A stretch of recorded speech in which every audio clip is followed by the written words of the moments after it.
I mean, my favorite stuff is generally breakaway civilizations and time travel.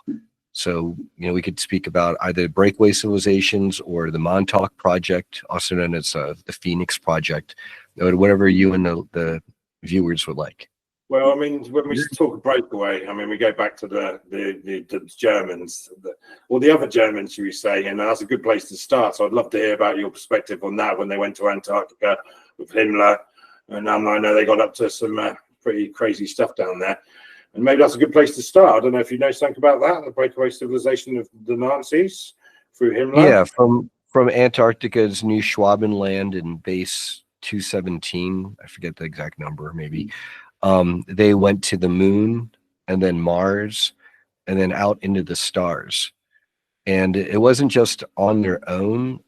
They used a lot of dirty tricks involving time travel and enslaving people and consciousness transfer and cloning.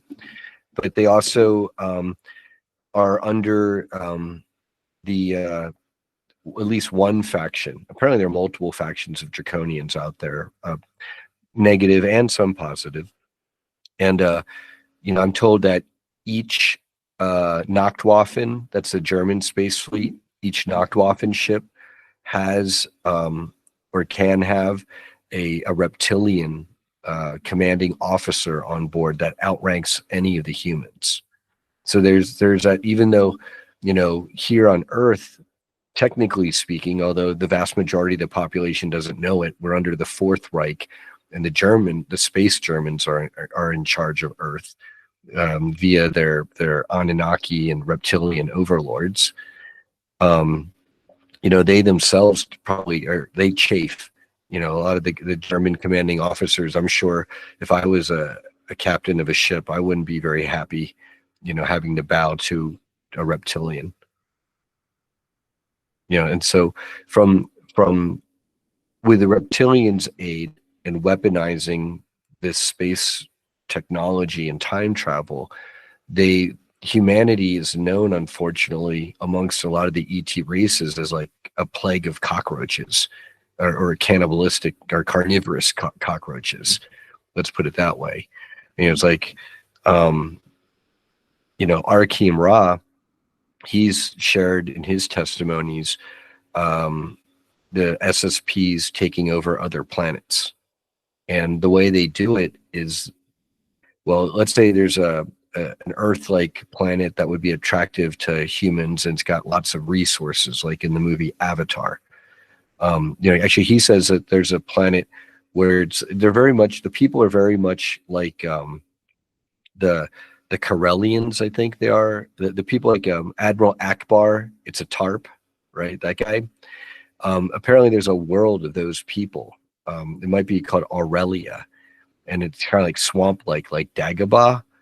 And, the dirty tricks they'll use is like to time travel back in time to when the native race isn't that strong, so they can be like beaten up by us.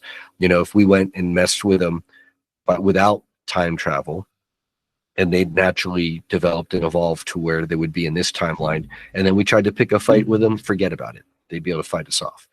But if we time travel way back when their ancestors are still crawling out of the swamp or whatever, okay, and we set up base, well then in a way it's like we're there too, right? So now, is that a violation? And a lot of species would argue yes.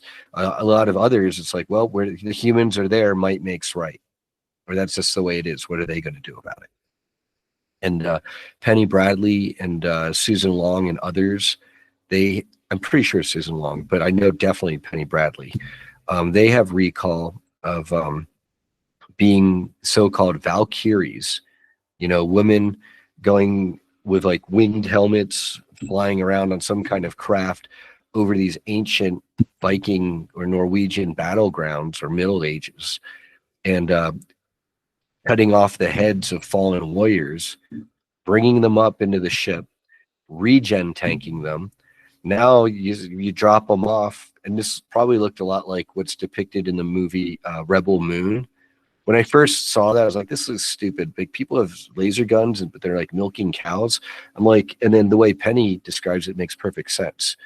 if you want to take over a planet and colonize it, especially in the early stages, and terraform it, you know, instead of throwing a lot of high-tech stuff and batteries that are going to like fry and melt and get rusty or whatever, you want to throw hardy people on it who are going to breed and tame the land in as organic a fashion as possible. And then you can use time travel. You know, you drop them off a couple 100,000 years ago, you visit them once or twice a year in their time cycle, you know, you can accomplish quite a lot very rapidly. Now, is that good for the timeline? Probably not. Is it good for the natural development of that planet and all the species that would have been there had we not interfered?